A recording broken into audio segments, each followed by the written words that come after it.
Hey you guys, welcome back to my channel. If you're new here, I'm Christina, and in today's video, I'm going to be sharing with you what I ended up choosing for the holiday season to use as far as curriculum and resources in our homeschool. My video last week, I shared with you some Advent resources and kind of the two curriculums that I was choosing between for our holiday schooling, or what would be the main bulk of our learning time together in December. And I was talking about how I was going back and forth between a Christmas unit from the Peaceful Press and one from Treehouse Schoolhouse.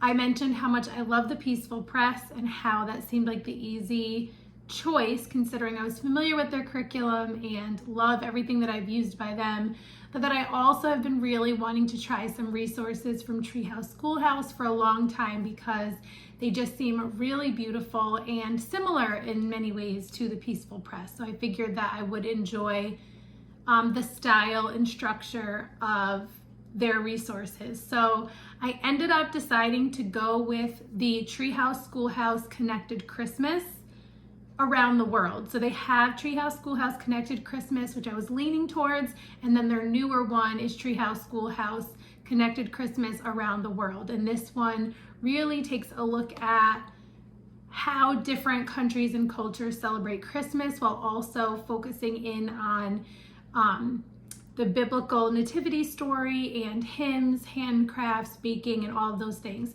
So I do have the print version of Connected Christmas Around the World to share with you guys, as well as the narration notebook that comes with it as well. You can purchase it digitally or in print, but I think the print is limited. So if you want it, you're definitely going to want to check it out sooner rather than later. So I want to give you a good look at that, as well as some of the library books that are included in the curriculum in the book lists, and show you just some of what that looks like and give you some thoughts that I have about some of the books. A couple other things that I want to share with you. A guide that we're going to be using for Thanksgiving. I was on the fence about whether or not I wanted to use something for Thanksgiving, and I was leaning towards no. And then I saw the one that we are going to use and that I'm going to share with you today. And I was like, you know what? I'm going to use that. And we, just like everything else that we use, will feel free to use it loosely and not worry about doing necessarily everything. The reason I wasn't going to do a Thanksgiving study at all is because I didn't want to add in yet another thing to our studies for November, since we are traveling quite a bit and we also have a variety of other units that we're pulling from on any given day. However, this seems like it will be a good fit and something that we can work in seamlessly and just kind of pull from in a way that works for us. So I'll share that with you as well. And then also I wanted to share with you my newest unit, which is part of the Winter Mega Bundle, which just launched the other day. And I wanted to give you a chance to see all of the amazing resources that are in there, or at least chat with you a little bit about the amazing resources that are in there, because it is, as usual with mega bundles, a limited time offer. So I did print out my unit and then another resource from the bundle so that I could show you. Before I jump into showing you all of those things though, I did take a few notes about things that are in the bundle, because obviously I'm not going to print everything that is in the bundle. It would be way too much. It's like 2,500 pages worth of resources, I think. So some of the things that stood out to me is that there are 10 categories alone. So when you get access to the bundle, once you purchase it, there'll be 10 different Google Drive folders that are labeled according to the following categories: animals, art, calendars and planners, celebrations, dramatic play, human anatomy, language, math, winter, and miscellaneous. And so within there, you'll find anywhere from like 4 to 15 different units in each of those categories. And some of the standout ones to me that I was looking at kind of go along with the season. So not everything that's in there is going to be winter themed. The majority are, or in some way related to winter, but some of them, like animals in winter obviously is. Deer isn't necessarily, like deer exist outside of winter, right? However, it's a really sweet unit for this time of year. Forest animals, hibernation, penguins, winter birds. And then there is also the Christmas upgrade, which I'll talk to you about as well. But even outside of that, there's a candy cane study and a holly study from Books and Willows. And then there is also the Christmas upgrade, which has just Christmas resources like Christmas Play-Doh mats and advent calendars and scripture journals, which I printed because I'm going to use those to go along with some of the Advent resources that I shared with you in my last video. And I printed these specifically to add some depth for my older kids. So there's the Christmas upgrade that has a variety of resources, and then there is also the freebie. So if you click the link down in the description box to the Winter Mega Bundle to just browse, you can get a better idea and feel for all of what's in there, but you can also grab the freebie while you're there. That is, like, it's not necessary to purchase to get the freebie, so you can grab that either way, kind of for stopping by the site and seeing what's there. So that's kind of just a little overview of the Winter Mega Bundle, which closes on the 15th. So you only have so much time if you want to grab it. So we're going to take a look at A Connected Christmas Around the World by Treehouse Schoolhouse. I'm going to show you my newest unit that's in the Winter Mega Bundle, along with something else I printed from the Winter Mega Bundle, actually the upgrade version. And then I'm also going to share with you the Thanksgiving study, and then also some of the books that are from the Connected Christmas Around the World. Okay, you guys, so I'm going to start with the Thanksgiving study just because that is more like time sensitive than the Christmas unit. Being that Thanksgiving is obviously coming sooner. And this is only available in a digital format, which is actually helpful considering you would probably be pushing it trying to order a print version of something for Thanksgiving at this point. So this is the Gathered Thanksgiving Guide from Kindle Togetherness. We really love her guides. If you're not familiar with them or you don't follow Sarah Ruth on Instagram, you're really in for a treat because they are such a beautiful, rich way of engaging with holidays specifically. So this is Sarah Ruth, and she is lovely. So this explains all about the guide itself. It's important to note that this is not a secular Thanksgiving guide. This is a scripture-based guide. And also, I love that it acknowledges that there are some very heavy and horrible tragedies related to studying Thanksgiving. And so she talks about how she doesn't shy away from those things, but that she does believe in presenting the beauty and goodness that is there as well. So I really think she brings a really balanced approach, which is what really made me decide to use this with my children. So she has separated the study into 4 distinct categories: nation, neighbors, family, and Thanksgiving. There is a focus on narration, which is a huge part of our homeschool, but if it is new to you, she does give the recommendation of where you can read more about it and some narration prompt ideas. She talks about the book list and implementation. And then there is a pretty extensive book list you'll see for each of the 4 categories. Some of our favorites are in here, and then also ones that we haven't read yet. And then some information about scheduling. So we are not starting this with enough time to and then there are links to additional resources, videos and things, websites that will really deepen this study.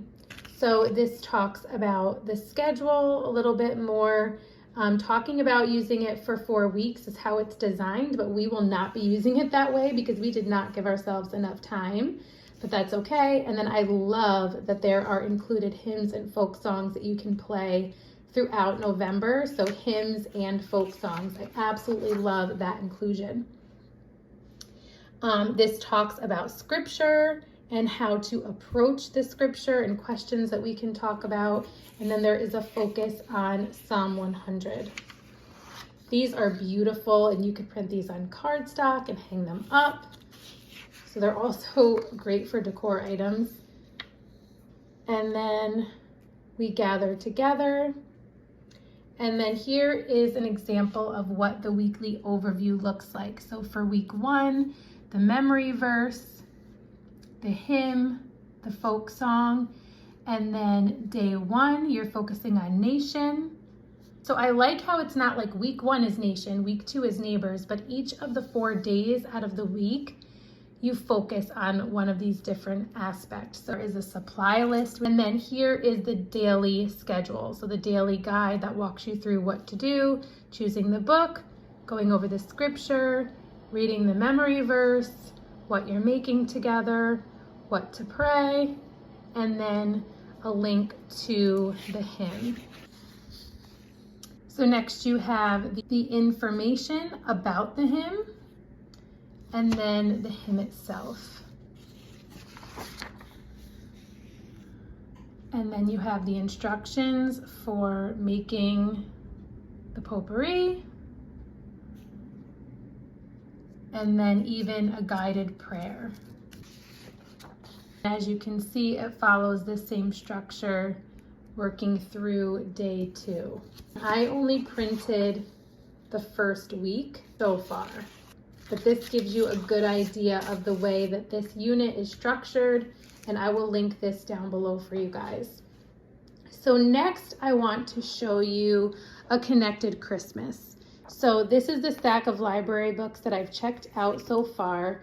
I have 2 that I want to show you that I'm unsure if I'm going to use or not. So I got these ahead of time because I did want to screen them before doing them with my kids, which I definitely recommend doing if you are particular about what you want to read to your children. So this is what the curriculum looks like. It's really beautifully done. If you can get your hands on a print copy, I would definitely recommend it. It's really high quality paper. So you'll see in the table of contents, materials list, grocery list, book list, and then the different countries that are covered throughout the 3-week study.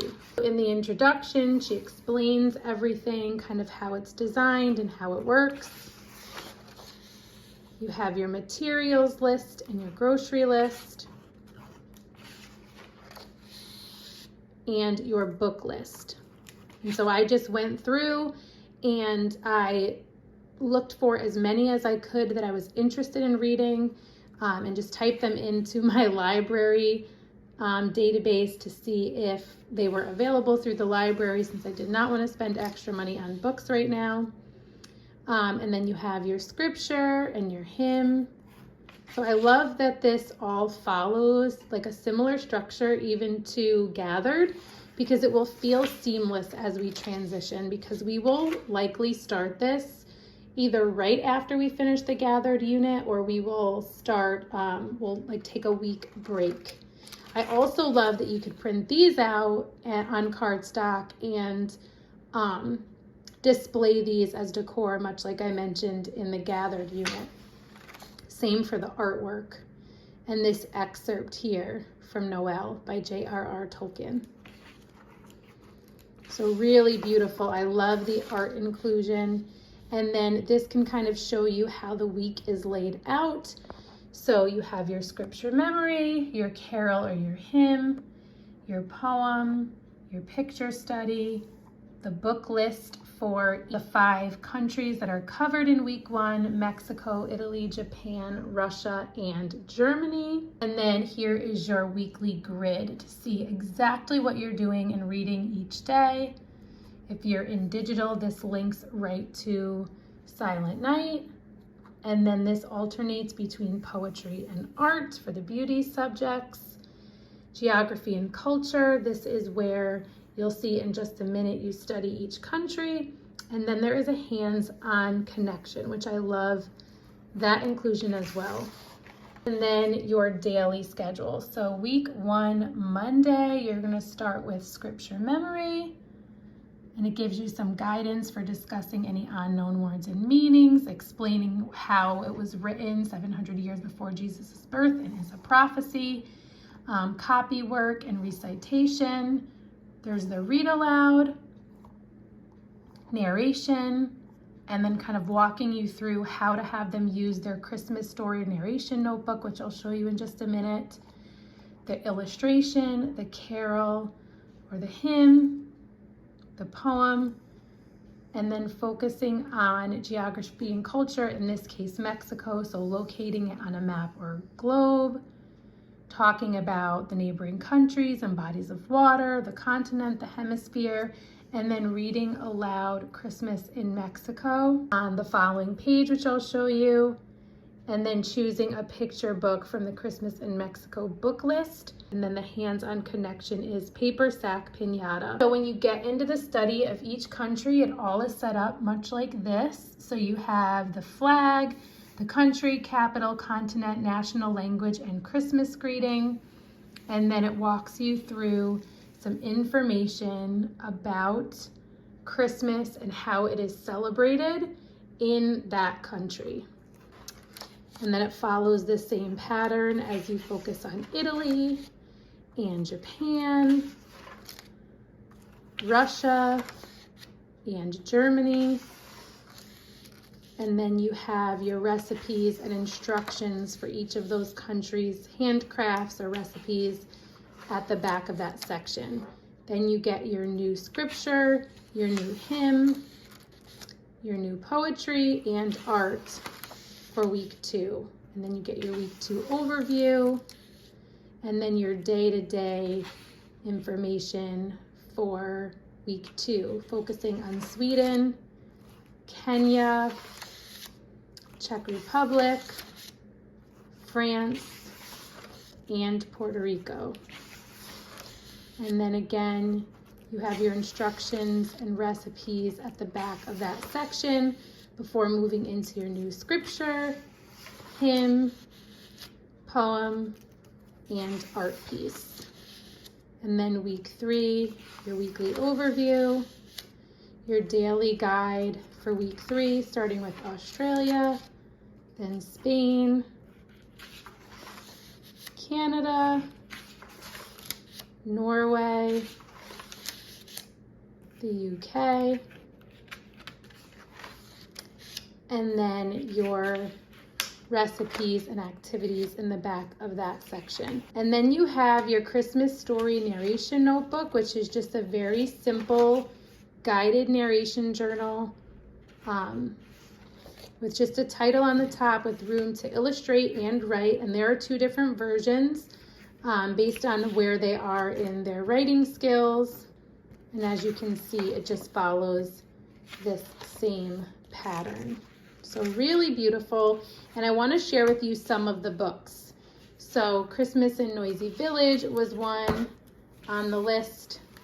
Forget for which country. I want to say Sweden, but don't quote me. So I'm really excited to read this one. I looked through this and this seems like a good fit for our family. Really simple, beautiful, kind of vintage vibes. N is for Navidad. We're going to use this right in the beginning because the first day is Mexico, which is really fun because you're learning some Spanish words, and it goes through the alphabet, which really fits in if you've been following what I'm doing with my 3- and 4-year-old with a letter a week. So that'll kind of be a fun way to tie in language. So I really like the look of that one. Nona, Tell Me a Story. This one is for taking a look at Italy, and there are recipes in the back, which I'm really excited about with this book. I love when books have recipes in the back.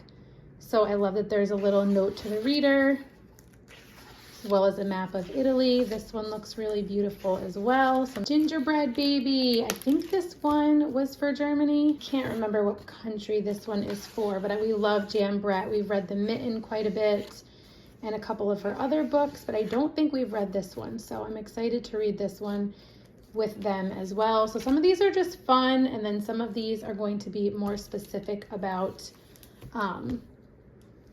the biblical implications of Christmas. And so you'll have to use some discretion and determine which ones are a good fit for your family and what you want to get out of it. So this one I think goes along with the Puerto Rico Day. So this looks like a really nice one, especially for the older elementary kids because it's a bit longer. Another Jan Brett book, Who's That Knocking on Christmas Eve? This is another one that we haven't read yet that I'm really excited to read. Next up, we have The Reindeer Wish, which I actually did read with my kids because they found this one and The Christmas Wish and they were really interested in them. I actually really like these a lot.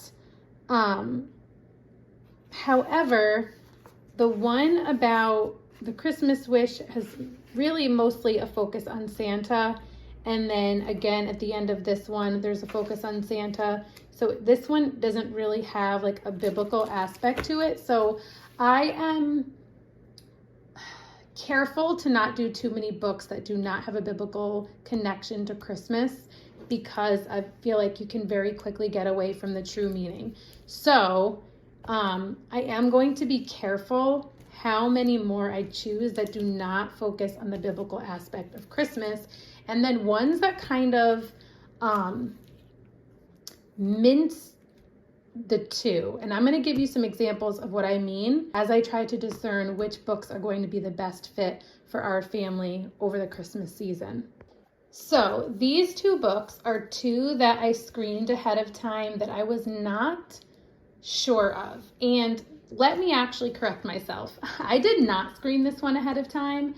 Much like the Reindeer Wish and the Christmas Wish, my children found the bag of books from the library and started pulling them out. And my 8-year-old and my 12-year-old specifically were like, Mom, this is not a Christmas story. This is about a witch. So I went through and read it. And I think like the author's intent here is for the reader to decide if she's a witch or if she's just a sweet old lady that is getting a bad rap. And so there is some good discussion opportunity here. However, I don't we don't do Santa, we don't do Elf on the Shelf. There's no judgment if you do. That's something that you need to pray and decide with your spouse and with the Lord. But for us, we do not. And so I don't love things like her visiting children while they sleep and leaving them gifts and sweeping the room. Like, to me, that stuff is kind of creepy. And I don't want to scare my kids. Like, we don't do the tooth fairy. And I know a lot of people will disagree, but I'm not trying to tell them that there are like mythical beings coming into our home at night. Like, I'm just not about that. So I feel like possibly my 8-year-old, my 12-year-old, my 16-year-old, it's an opportunity to talk about a myth or a legend in this culture. However, for my younger ones, I really just don't know that I want to even read that to them. The same thing with the Night of Las Posadas here. And I find it interesting that they're by the same author, so don't be mad at me. But I like and find interesting the historical aspect of the Spanish custom of the Night of Las Posadas. What I don't love are some things that don't align with our belief systems. I don't love even my little ones seeing pictures of the devil. Like, they really don't need that image to haunt them at night. And I can get and understand and appreciate the tradition. However, I don't love it. So no disrespect culturally, but also the Santero maker, which is like, I guess for the older kids, again, it's an opportunity to discuss things that we don't necessarily agree with. A wood carver who makes images of saints. So like, to me, I'm like, those are graven images. Those are idols. Like, we shouldn't be praying to them or revering them. So it really doesn't align for us. So again, this is one that may just go back to the library without us reading it, unless I have the opportunity to read it with just my older kids, which is not really my intent for this Christmas unit. The intent is for us to all do it as a family. However, I would not be against the idea of reading a couple of these with the older kids if I saw that there was a benefit to helping them see how different things can commingle with our beliefs that don't really align biblically with what's appropriate or could actually be dangerous or like opening us up to things that are not of God. So it's tricky, but I wanted to share that because if I'm going to share that I'm using this and another family gets it, I really want to be transparent about how I will be addressing any of the books on the book list. And this isn't just for this unit. This is for like any unit that I do. Something can be beautiful and have something in it that just doesn't align with your family's beliefs or what you believe is best. And that's okay. I still plan to use this guide. I am just going to use it in a way that I feel works best for our family. So I have two things left that I want to share with you. And again, This will be linked down below in the description box if you are interested in checking out A Connected Christmas Around the World, or the original A Connected Christmas, or anything from Treehouse Schoolhouse. So the only other two things that I want to share with you are one of the things that I printed from the Winter Mega Bundle upgrade, which is my Advent Scripture Journal, which I'm going to be using for my 8, 12, and 16-year-olds to kind of like deepen our Advent studies and our focus on Scripture and the Bible during that time. And then also a study of Hygge, for families, which I created for the Winter Mega Bundle. So we will be going through this as well as a family, actually starting this week. So I'm going to show you this one first, because this one is one that you could certainly start sooner or even after the holidays. It is not focused on the holidays. It is just kind of like a cozy time of year to study this topic. Actually, this is just one page out of order. So getting them to think about what they know about it, if anything, what they want to know, and then reflecting at the end of what they learned about it. These can even just be narration or discussion prompts. Then just some simple information about pronunciation, what it is in simple definition, the essence of what it means, and then it goes into a little bit more of an in-depth definition for older kids, some synonyms and antonyms, and just getting them primed for the idea of learning a little bit about Danish culture and Denmark, which is what comes up next in focusing on the history of Hygge, where it comes from, and then there is a focus on learning about this place. So geography and history and culture is woven into this study of this idea of Hygge. A little bit more about Scandinavia here, some country stats for each of these 4 countries, some information about a study that was done, survey of Danes, to try to find out their values that they would like to see carry over into future generations, Hygge being one of those. And then thinking about like our values and what we find like as traditions that are important to us that we would want to keep, and if any of those have kind of those Hygge vibes. And then we start digging into the aspects, like what makes us feel cozy, like what is Hygge to us? And then we start looking into the aspects that make up this actual concept of Hygge, specifically to where it originated in Denmark, and one of these is light. So it really goes in depth in thinking about different kinds of lighting, lamps, candles. There's some handcrafts for candle making, both hand rolled and hand poured, and how even that simple act of doing it is related to creating that atmosphere of Hygge. And there are optional aspects of Scripture included in this guide, which if that's not what you're looking for, you could certainly choose to not include it, but really focusing on how the connection with light holds even deeper spiritual significance as believers. So I really enjoyed going through this, and I really felt ministered to as I wrote this. And it also includes a copywork prompt at the bottom here. Some more information about aspects of Hygge, like food and drink. And then I've included some of our favorite recipes that really just create cozy vibes, and recipes, honestly, that I get asked for quite a bit over on Instagram when I share what I'm making. So my sourdough starter recipe, my simple, no knead sourdough sandwich or artisan bread, so it gives you the instructions for both. There are certainly many recipes out there. I am not an expert. This is just what I do. Healthy sourdough discard banana breakfast muffins. These are one of our favorite muffins. A mulled cider recipe, which is so cozy this time of year. And then some more aspects of Hygge, cozy nooks, books, and more. Hygge on a budget, how you do not need to spend money on fancy things to create this atmosphere. And then the holiness of Hygge, again, really connecting to, as believers, how creating home as a sanctuary and a place to share the gospel and God's goodness really aligns with what God calls us to do as believers. Again, you could skip that if it doesn't align with your beliefs. And then a little bit about the science of it, about how the brain works and connects to memory and smell and feelings and all of those things. And then lastly, just some fun coloring pages at the end here for younger kids or older kids that need something to do with their hands to be able to color and then trace the word. So that is my study of Hygge that is right now exclusive to the Winter Mega Bundle, but will become available on Etsy once the Winter Mega Bundle closes.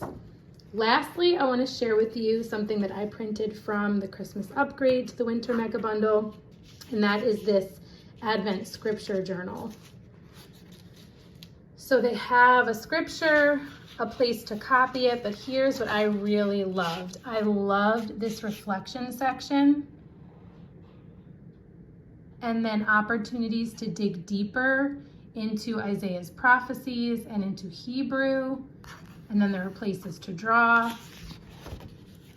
Same thing, day 2, you have your scripture, and then your reflections, a focus on Hebrew.